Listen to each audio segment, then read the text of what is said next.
Hello friends, आप सभी का स्वागत है अपना सपना क्लासेस में। आज हम अपना बचा हुआ टॉपिक टेंसेस का कंप्लीट करते हैं। प्रेजेंट कॉन्टिन्यूस टेंस, जो हमारा सेकंड नंबर का टेंस है वो है प्रेजेंट कॉन्टिन्यूस टेंस। अब जो हमारी जो बी है, बी क्या है? एक हमारी प्राइमरी वर्ब है। क्या है? प्राइमरी प्राइमरी प्राइमरी वर्ब है। अब ये प्राइमरी वर्ब है जो वो हमारे इंटेंसिस की हेल्पिंग वर्ब देती है। तो प्रेजेंट कॉन्टिन्यूस की जो हमारी एज एम आर फॉर्म है बी की, वो हम इस प्रेजेंट कॉन्टिन्यूस टेंस में हम यूज करते हैं। प्रेजेंट कॉन्टिन्यूस टेंस की जो हेल्पिंग वर्ब है वो कौन सी है? Is am are. ठीक है, हेल्पिंग वर्ब जो है इज एम आर। और हम इज एम आर के साथ क्या यूज करते हैं? इज एम आर के साथ हम यूज करते हैं वर्ब की फर्स्ट फॉर्म प्लस में आई एन जी। ठीक है, अब हम इसके एग्जाम्पल देख लेते हैं। एग्जाम्पल जैसे आपका हो गया कि पॉजिटिव सेंटेंस का क्या एग्जाम्पल क्या होगा कि इसमें कैसे लिखते हैं पॉजिटिव सेंटेंसेस को। पॉजिटिव सेंटेंस को हम अफर्मेटिव सेंटेंस भी कहते हैं। कौन से? Affirmative sentences. ठीक है, तो हमारे अफर्मेटिव सेंटेंसेस को हम लिखते हैं, किस तरह से लिखते हैं? He is singing a song. इसमें क्या करेंगे हम? ही की वजह से, जो सिंगुलर सब्जेक्ट है इसकी वजह से हमने इज यूज किया और वर्ब की फर्स्ट फॉर्म प्लस में आईएनजी हमने यूज कर ली। ठीक है, तो ये हमारा हो गया structure of positive sentence in a present continuous tense. ठीक है जी, अब हम देखते हैं नेगेटिव में कैसे लिखेंगे। नेगेटिव में कैसे लिखेंगे वैसे ही, बस इसमें क्या आ जाएगा, नेगेटिव के लिए हम नॉट का यूज कर लेंगे। He is not singing a song. ठीक है, ऐसे ही इंटरगेटिव सेंटेंसेस या फिर क्वेश्चन जो सेंटेंसेस होते हैं क्वेश्चन के लिए, वो कैसे यूज करेंगे? इसमें ही सिंगुलर है, इसकी वजह से हमने इज यूज किया। तो हमने जो हेल्पिंग वर्ब है वो पहले यूज कर ली, फिर सब्जेक्ट यूज कर लिया। ठीक है, उसके बाद वर्ब की फर्स्ट फॉर्म के साथ आईएनजी और जो सेंटेंस का अदर पार्ट है वो हमने यूज कर लिया। ठीक है, ओके, समझ में आ गया? ओके, चलो चलते हैं आगे नेक्स्ट टेंस पे। नेक्स्ट टेंस कौन सा है हमारा? Present perfect tense. कौन सा? Present perfect tense. अब प्रेजेंट परफेक्ट टेंस की जो हमारी हेल्पिंग वर्ब आएगी वो कौन सी आएगी? हैव वर्ब से। कौन से? हैव प्राइमरी वर्ब से।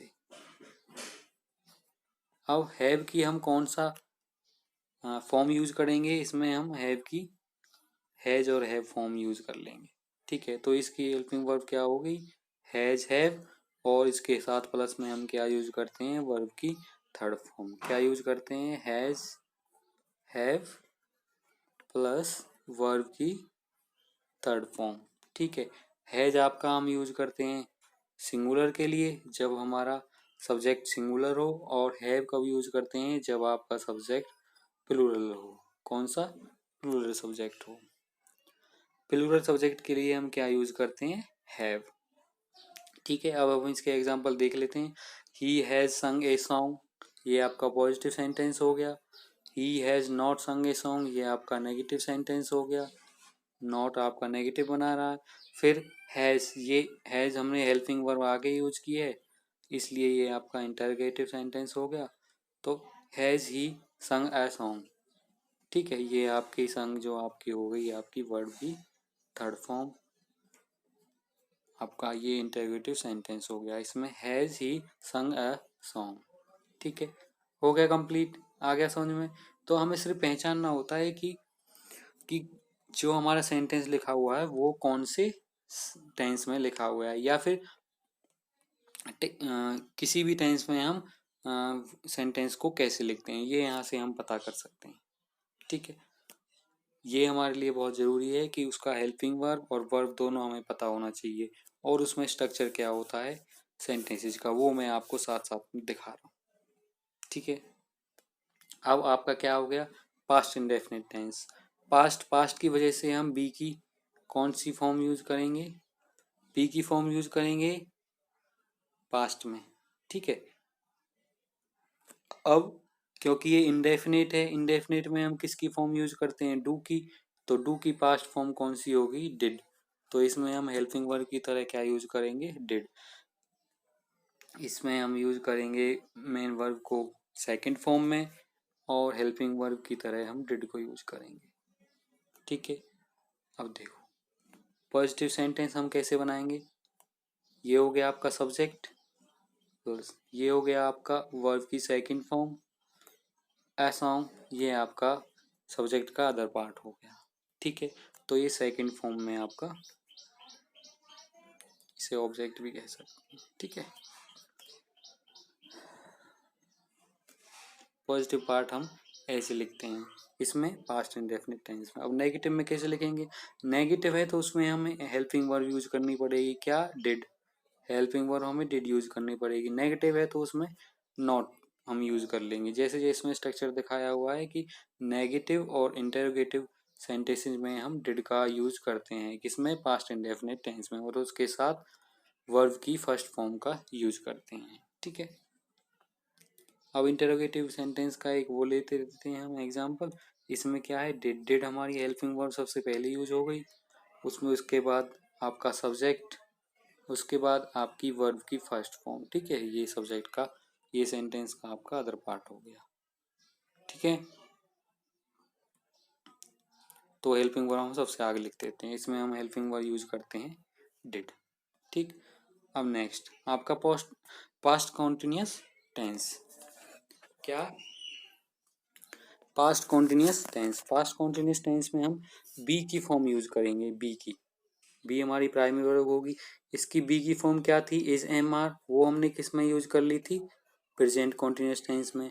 अब इसकी पास्ट फॉर्म हम क्या यूज करेंगे, वाज वर, ये हम किस में यूज करेंगे, पास्ट कॉन्टिन्यूअस टेंस में।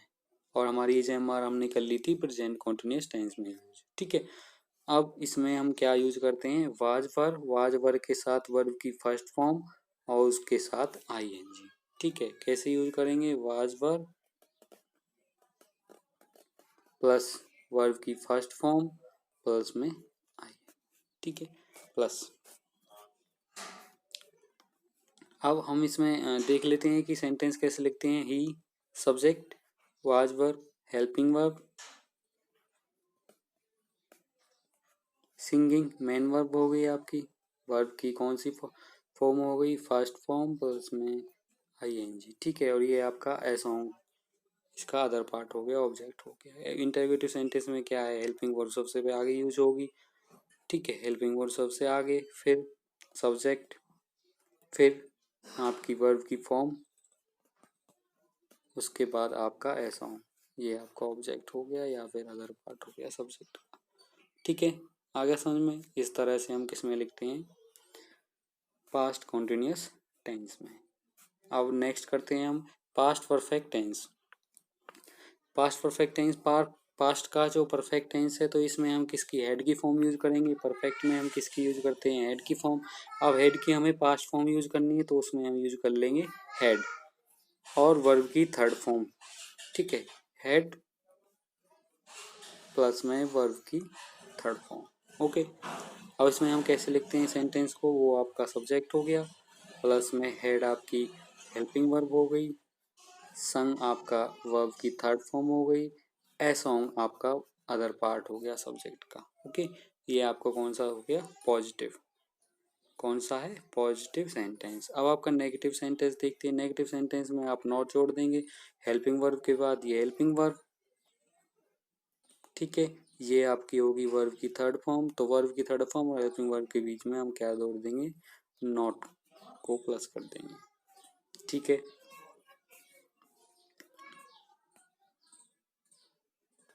नेक्स्ट हम करते हैं future indefinite tense. Future indefinite tense में हम यूज करते हैं विल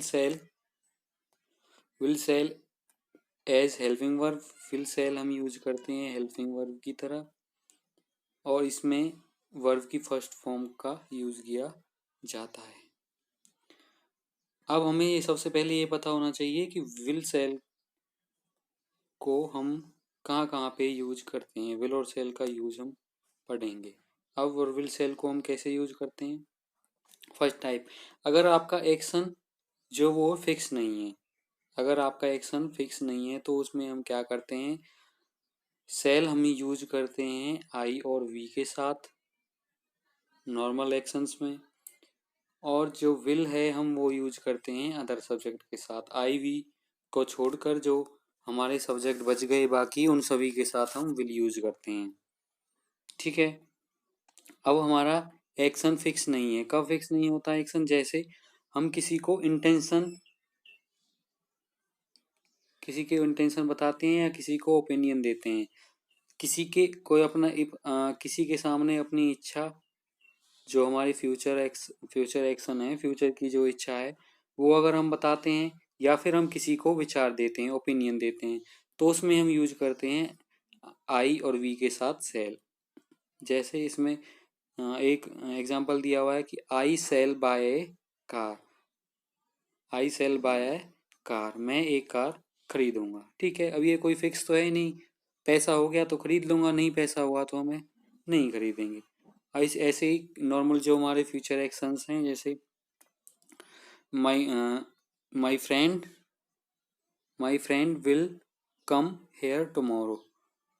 अब मेरे जो दोस्त हैं वो यहाँ पर कल आएंगे, हो सकता है उन्हें कोई काम लग जाए तो वो ना आए, और अगर उन्हें कोई काम नहीं हुआ, वो खाली हुए या फिर फ्री हुए, तो वो मेरे घर पर आ जाएंगे।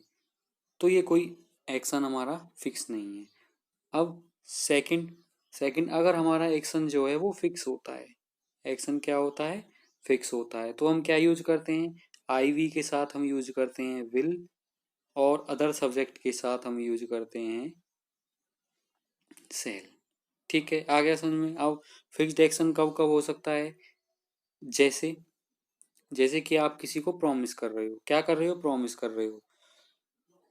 जैसे एग्जाम्पल की तरह है, फॉर एग्जाम्पल हम अगर देख सकते हैं कि I will buy a car, I will buy a car, मैं एक कार खरीदूंगा। ठीक है, इसका मतलब है कि भविष्य में मैं कार खरीदूंगा ही खरीदूंगा, चाहे कुछ हो जाए, मुझे एक कार खरीदनी ही है, मैं उन्हें उससे वादा कर दिया। आई विल हेल्प यू, मैं तुम्हारी सहायता करूंगा ही करूंगा, कुछ भी हो जाए मैं तुम्हारी सहायता करूंगा। ठीक है, उसके बाद डिटर्मिनेशन, आप कोई इसके बाद क्या आ गया, डिटर्मिनेशन, आप कोई दृढ़ निश्चय कर लोगे। I will qualify the exam, मैं एग्जाम को क्वालिफाई जरूर करूंगा, मैं एग्जाम को पास जरूर करूंगा, करूंगा ही करूंगा, इसमें क्या आ गया, डिटर्मिनेशन। ठीक है, उसके बाद हो गया आपका थ्रेट, अगर आपको किसी चीज का डर हो, भविष्य में किसी चीज का डर हो, तो उसको हम इससे शो करेंगे, जैसे the officer will shall punish the law. अब बताइए आप, law breaker, the officer, officer punish करेगा किसको, लॉ ब्रेकर्स को, जो लॉ को तोड़ते हैं उसको ऑफिसर पनिश करेगा। अब करेगा ही करेगा। ठीक है, तो ऑफिसर अदर सब्जेक्ट हो गया, अदर सब्जेक्ट के साथ हम क्या यूज करेंगे, सेल। तो इसमें सेल आपका सही हो गया, क्या सही हो गया, सेल आपका सही हो गया, और विल आपका गलत हो गया। तो इसमें the officer shall punish the law breakers, officer किसको पनिश करेंगे, लॉ ब्रेकर्स को। ठीक है, आ गया समझ में, कोई दिक्कत। अब नेक्स्ट, ऑफिशियल इंस्ट्रक्शन, अगर आपको कोई ऑफिशियल सूचना देनी है किसी को, या फिर ऑफिशियल इंस्ट्रक्शन देना है, तो उसको भी हम उसमें हम क्या यूज करेंगे, अदर सब्जेक्ट के साथ हम सेल यूज करेंगे। ठीक है, और आई वी के साथ यूज करेंगे। तो विल यहाँ पे गलत हो गया, सेल सही हो गया। तो इसे कैसे पढ़ेंगे हम, no candidate shall bring phones in the examination hall. ठीक है, तो एग्जामिनेशन हॉल में कोई भी कैंडिडेट फोन नहीं लाएगा, ये स्ट्रिक्टली कहा गया है।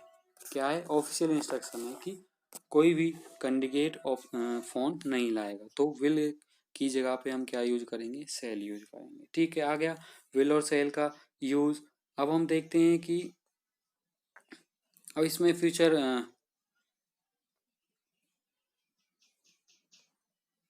इसमें यूज करते हैं हम। अब इसका कुछ एग्जांपल दे देता हूँ। जैसे इसमें एग्जांपल तो हमने सारे देख लिए हैं। जैसे I shall not buy a car, I shall not buy a car, मैं एक कार नहीं खरीदूंगा, सिंपल सी बात कही है। ठीक है, तो ये तो कोई दिक्कत नहीं है, ये नेगेटिव सेंटेंस हो गया। अब आप नेक्स्ट पे चलते हैं, नेक्स्ट वाले टेंस पे। नेक्स्ट कौन सा है? Future continuous tense. अब फ्यूचर कॉन्टिन्यूस टेंस हमें पता है फ्यूचर में हम क्या यूज करते हैं, विल और सेल। ठीक है, ये तो आपको पता ही है, अभी हमने सब कुछ किया है। फिर इसमें क्या है, कॉन्टिन्यूस के जो हमारी वर्ब देता था, कौन सा देता था? बी फॉर्म देता था। क्यों? क्योंकि हमने, कौन देता है कॉन्टिन्यूस की फॉर्म? कॉन्टिन्यूस की फॉर्म कौन देता है? बी। ठीक है, बी देता है। क्यों? क्योंकि हमने प्रेजेंट में क्या यूज किया था? Is, am, are. ठीक है, और जो हमारा पास्ट में यूज किया था वाज एंड वर। ठीक है, लेकिन हम फ्यूचर में क्या यूज करते हैं? बी को खुद को ही यूज कर लेते हैं। ठीक है, तो ये हम पार्टिकल की तरह यहाँ पे यूज कर लेते हैं। ठीक है, ये भी आएगा ही आएगा किसमें? फ्यूचर कॉन्टिन्यूस टेंस में। ठीक है, तो इसमें विल सेल प्लस में बी प्लस में वर्ब की फर्स्ट फॉर्म और उसके साथ आईएनजी। तो ये अगर हमें कहीं दिखती है तो उसमें फ्यूचर कॉन्टिन्यूस का टेंस का यूज हुआ है। अब इसके कुछ एग्जांपल देख सकते हैं। जैसे पॉजिटिव में हम क्या कर लिया, ही विल, ही सब्जेक्ट हो गया, विल आपका हेल्पिंग वर्ब हो गया। ठीक है, बी आपका पार्टिकल की तरह यूज हो गया, ड्राइविंग आपका क्या हो गया? वर्ब की फर्स्ट फॉर्म प्लस में आई एन जी। ठीक है, वर्ब की फर्स्ट फॉर्म के साथ हमने आई एन जी यूज कर लिया, तो ये आप क्या हो गया? I will be driving my car. ठीक है, ये आपका पॉजिटिव सेंटेंस हो गया। इसका नेगेटिव बनाना तो विल की जगह, विल और बी के बीच में हम क्या कर देंगे? नॉट लगा देंगे। ठीक है, ये आपका नेगेटिव सेंटेंस बन जाएगा। फिर अगर इंटरवेटिव बनाना है तो हेल्पिंग वर्ब को हम सबसे आगे लिख देंगे, बाकी आपका स्ट्रक्चर सेम रहेगा। ठीक है, will he be driving my car. Okay, अब आपका फ्यूचर परफेक्ट टेंस। परफेक्ट में हम, परफेक्ट की जो सारी हमारी हेल्पिंग वर्ब दी थी, किसने दी थी बताइए? हैव ने। किसने दी थी? हैव ने। क्यों? क्योंकि हैव को हमने यूज किया था प्रेजेंट परफेक्ट में, प्रेजेंट परफेक्ट में हमने हैव को यूज किया था। और जो हमारा पास्ट परफेक्ट था, पास्ट परफेक्ट था, उसमें हमने क्या यूज किया था? पास्ट परफेक्ट में हमने यूज किया था हैड। ठीक है, तो लेकिन हमने यहाँ पे सीधा क्या यूज कर लिया? हैव हमने किसकी यूज तरह यूज कर लिया? पार्टिकल की तरह। ठीक है, जो हमने ओरिजिनल फॉर्म है उसकी वही हमने यूज कर ली है। बाकी फ्यूचर के लिए आपका विल सेल, परफेक्ट के लिए आपकी हैव प्लस वर्ब की थर्ड फॉर्म आ गई। ठीक है, वर्ब की थर्ड फॉर्म। अब इसका एक एग्जांपल देख सकते हैं हम कि will Raunak will have done the work. Raunak आपका सब्जेक्ट हो गया, ये आपकी हेल्पिंग वर्ब हो गई। ठीक है, हैव आपका पार्टिकल की तरह यूज हो गया, डन आपका वर्ब की थर्ड फॉर्म हो गई, और दी वर्क आपका सेंटेंस का अदर पार्ट हो गया। ठीक है, आ गया समझ में? ठीक, और अगर ये तो हो गया हमारा कौन सा? पॉजिटिव। अगर हम इसका ही नेगेटिव सेंटेंस बनाए तो उसमें क्या हो जाएगा? विल और हैव के बीच में आपका नॉट लग जाएगा। ठीक है, यहाँ पे इसमें हमारा बीच में क्या आ जाएगा? नॉट आ जाएगा। वही अगर हमें ये करना होता इंटरोगेटिव सेंटेंस में तो विल को हम उठा के सबसे आगे ले जाएंगे। ठीक है, आ गया समझ में? ओके, चलो नेक्स्ट हम करते हैं प्रेजेंट परफेक्ट कॉन्टिन्यूस टेंस। अब प्रेजेंट परफेक्ट कॉन्टिन्यूस टेंस होता है क्या? इसमें क्या होता है कि part of action is complete, कि एक्शन का जो हमारी क्रिया उसका एक पार्ट, हमारे काम का एक पार्ट पूरा हो चुका होता है, and rest of it is going on, और उसका जो बचा हुआ पार्ट है वो चल रहा होता है। जैसे हम इसका एक एग्जाम्पल ले लेते हैं कि हम 1 घंटे से पढ़ रहे हैं, हम 1 घंटे से पढ़ रहे हैं, मतलब कि जो हमारा इस समय तक, मान लो हमारा 6 PM हो रहा है, इस समय तक हम 1 घंटे पढ़ चुके हैं, मतलब 5 से 6, 5 से 6 हम 5 PM से 6 PM तक हम पढ़ चुके हैं, लेकिन हम अब भी पढ़ रहे हैं। तो ये तो हमारा हो गया 5 से 6 तक का हमारा क्या हो गया, परफेक्ट काम हो गया, मतलब हो चुका है।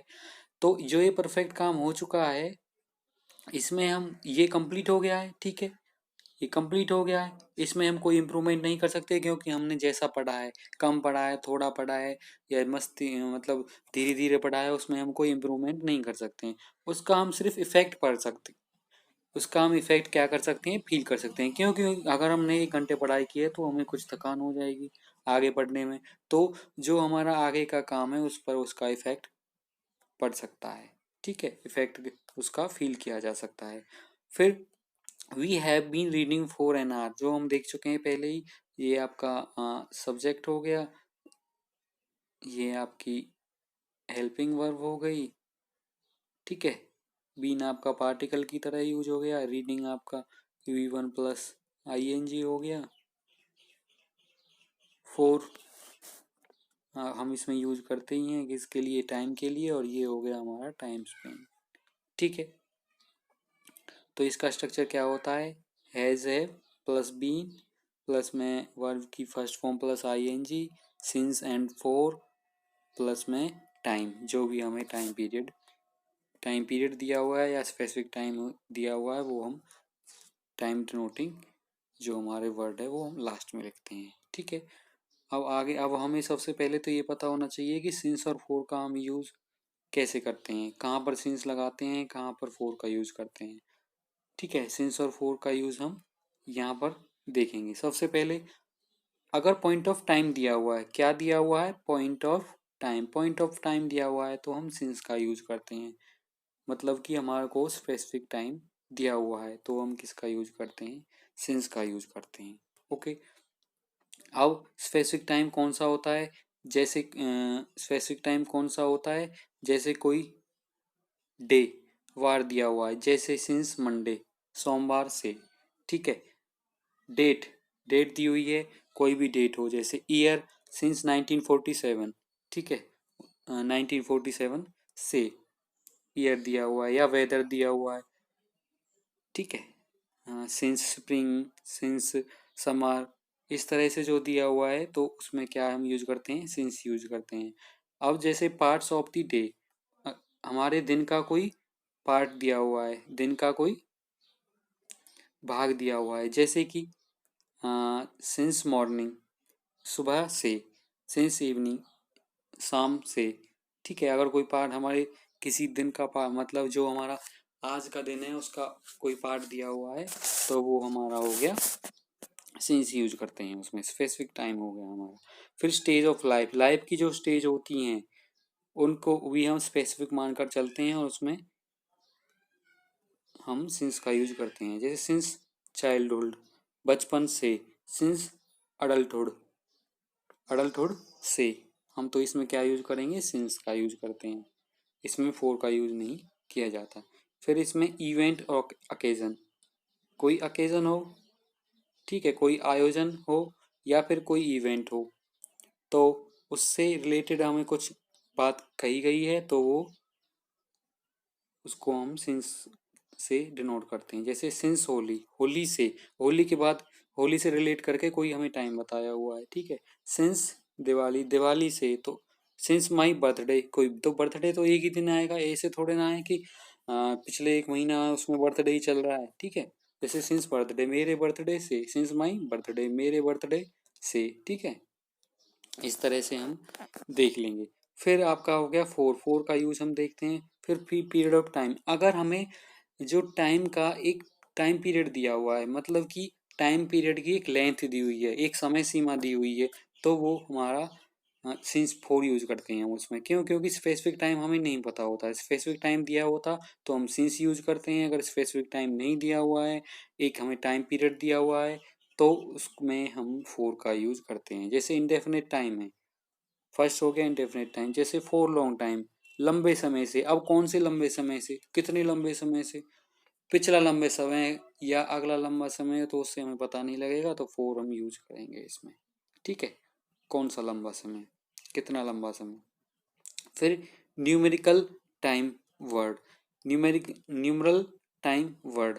न्यूमरल मतलब जैसे 1 2 3 दिया हुआ और उसके साथ टाइम वर्ड यूज किया हुआ हो, जैसे 4 2 आवर्स, ठीक है, कि 2 घंटे से दिया हुआ है तो एक टाइम पीरियड हो गया। 2 घंटे से हमें नहीं पता कौन से 2 घंटे से, पिछले 2 घंटे से या पिछले के पिछले 2 घंटे से, कब से, ठीक है। फिर यूनिट, कोई यूनिट दी हो, या फिर कैलकुलेटिव टाइम, अगर कैलकुलेटिव टाइम दिया हुआ हो तो उसमें हम 4 का यूज करते हैं, जैसे ए डेकेड। डेकेड मतलब दशक से, 10 वर्षों का जो समूह हो गया उसे डेकेड कहते हैं। डेकेड तो 10 दशक से, उसमें हम 4 यूज करेंगे। अब इसके कुछ हम एग्जांपल ले लेते हैं जिससे हमारा सिंस और 4 क्लियर हो जाएगा, ठीक है। सिंस का यूज कहाँ पर करते हैं या 4 का यूज कहाँ पर करते हैं वो हमारा क्लियर हो जाएगा।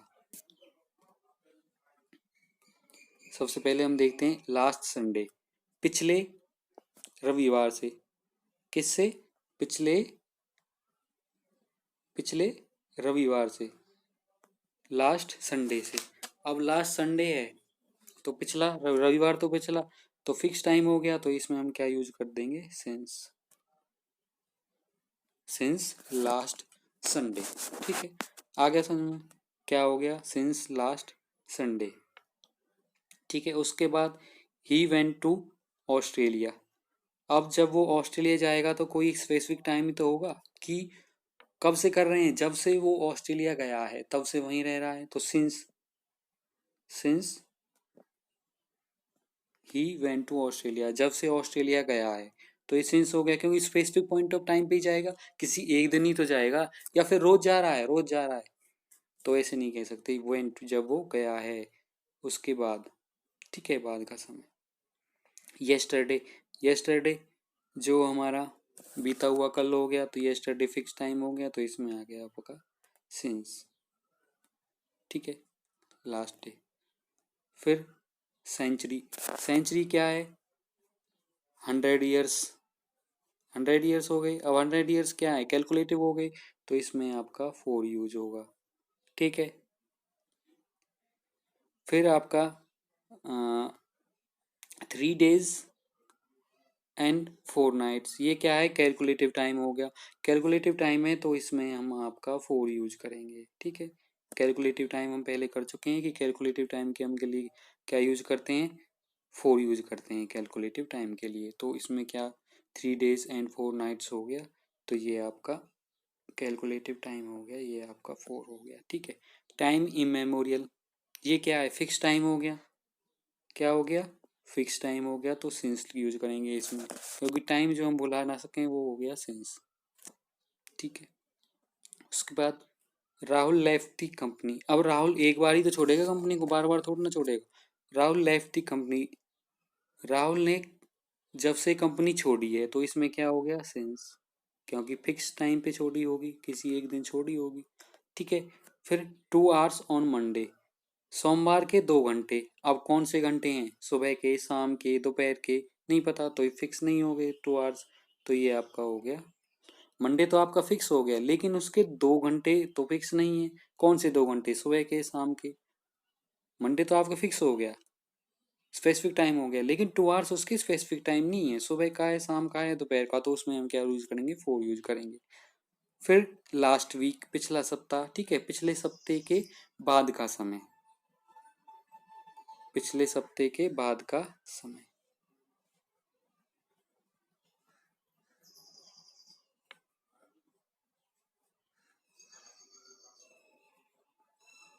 से, पिछले सप्ताह से मतलब पिछले सप्ताह से बाद का समय हुआ है, ठीक है। पिछले सप्ताह से बाद के समय के बारे में बताया गया है, तो आपका सिंस हो गया, फिक्स टाइम हो गया। कभी एक जगह तो खत्म हुआ होगा वीक, तो उसके बाद हो गया। अब दी लास्ट वीक, इसमें क्या है? पूरा का पूरा वीक ही लिया हुआ है, मतलब कि सप्ताह के 7 दिन, सप्ताह के 7 दिन। अब कौन से दिन है भाई? वो तो स्पेसिफिक टाइम नहीं हो पाया। जब हमने सप्ताह के बाद का समय लिया था तो वो स्पेसिफिक टाइम हो गया था, लेकिन दी लास्ट वीक में हमने पूरा सप्ताह ले लिया। दी लास्ट वीक पूरा पिछला सप्ताह, तो उसमें पता नहीं है कौन सा डे है, तो ये आपका 4 हो गया। और लास्ट वीक में आपका सिंस, और 10th में आपका 4। ठीक है, आ गया समझ में? ठीक है, फिर 4 an hour, कब? 4 an hour, 1 घंटे से। कौन से 1 घंटे से? ठीक है, तो इसमें कोई फिक्स टाइम नहीं है, तो ये 4 हो गया आपका। फिर आवर्स, घंटों से, पता नहीं कितने घंटों से, कौन से घंटों से, कब के घंटों से, मंडे के घंटों से, ट्यूसडे के घंटों से, आज के घंटों से, कल के घंटों से, कुछ नहीं पता, फिक्स नहीं है। फिर लास्ट आवर, पिछला घंटा, क्या हो गया? लास्ट आवर, पिछला घंटा, तो पिछला घंटा तो फिक्स ही है पिछले 1 घंटे से, तो ये आपका क्या हो गया? सिंस। 13 में क्या आएगा आपका? सिंस। क्यों? क्योंकि पिछला तो 1 घंटा तो 1 घंटा ही है। ठीक है, पिछला घंटा स्पेसिफिक घंटा हो गया, पिछले घंटे के बाद पिछले घंटे से। फिर सैटरडे, सैटरडे तो एक ही है, फिक्स डे हो गया शनिवार से, तो ये आपका सिंस हो गया। ठीक है, फिर सैटरडेज, सैटरडेज आपका क्या हो गया? सैटरडेज बहुत सारे शनिवार हो गए, शनिवारों से 4 आ गया। क्यों? क्योंकि एस है, बहुत से शनिवार हो गए, ये फिक्स शनिवार नहीं बताया कि कौन सा है, तो इसमें क्या हो गया? सैटरडेज हो गया। जैसे I have not seen him, I have not seen him for Saturdays.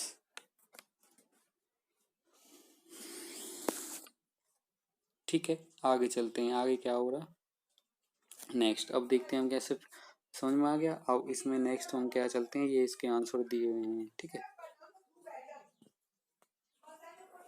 Next, अब हमारा नेक्स्ट टेंस आ गया। ये क्या है? Past perfect continuous tense. Past perfect continuous tense में क्या है? वही प्रेजेंट में हमने क्या यूज किया था? Has, have. अब हैज हैव की जगह हम क्या यूज कर लेंगे? हैज हैव की जगह हम हैड यूज कर लेंगे। क्यों? क्योंकि पास्ट बन गया है, पास्ट की वजह से हमने हैड यूज कर लिया। ठीक है, बाकी सब सेम है। ठीक है, अब इसका एक वो देख लेते हैं कि India had been struggling for freedom since 1912। जो इंडिया है वो कर रहा था कब से? 1912 से। किसके लिए? स्वतंत्रता के लिए संघर्ष। भारत स्वतंत्रता के लिए संघर्ष 1912 से कर रहा था। ठीक है, तो ये आपका फिक्स टाइम हो गया, 1912 फिक्स हो गया, तो इसकी वजह से आपका क्या आ गया? सिंस आ गया। ठीक है, next, future perfect continuous tense. Future perfect continuous tense, ठीक है, अब फ्यूचर है, फ्यूचर की वजह से आपका विल, सेल। ठीक है, हैव बीन आपका यूज हम करते थे, पार्टिकल की तरह यूज कर लिया। ठीक है, हैव बीन ये हम परफेक्ट कॉन्टिन्यूस में यूज करते ही हैं। फिर वर्ब की फर्स्ट फॉर्म प्लस आईएनजी, उसके बाद since and four, four plus में टाइम डिनोटिंग जो हमारा वर्ड्स होते हैं। ठीक है, अब देखो यहाँ पे एक ही ट्विस्ट है कि सिंस और फोर की, सिंस और फोर, सिंस की जगह हम क्या यूज करते हैं? सिंस की जगह हम क्या यूज करते हैं? सिंस की जगह हम यूज करते हैं फ्रॉम। क्या यूज करते हैं? फ्रॉम। ठीक है, तो सिंस की जगह हम इसमें क्या यूज करते हैं? सिंस की जगह हम यूज करते हैं फ्रॉम। ठीक है, ओके, अब ये देख लेते हैं। Ritu will have been working here from 2025। ठीक है, जो ऋतु है वो यहाँ पे 2025 से काम कर रही होगी, कर रही होगी मतलब अगले फ्यूचर के बारे में बताया है, तो फ्रॉम से, तो हम ये सिंस की जगह हम यहाँ पे फ्रॉम यूज कर लेते हैं। ठीक है, ओके, आगे सारे समझ में। आज हमने अपना जो टेंसेस का बेसिक लेवल है वो अपने कंप्लीट कर लिया है। अगर कोई दिक्कत हो तो आप कमेंट बॉक्स में बता सकते हो, मैं उसे दोबारा से नेक्स्ट वीडियो में रिवाइज करा दूंगा। ठीक है, वीडियो देखने के लिए आप सभी का धन्यवाद। अगर वीडियो आपका पसंद आया है तो इसे ज़्यादा से ज़्यादा लोगों के पास पहुंचाने की कोशिश करें। धन्यवाद।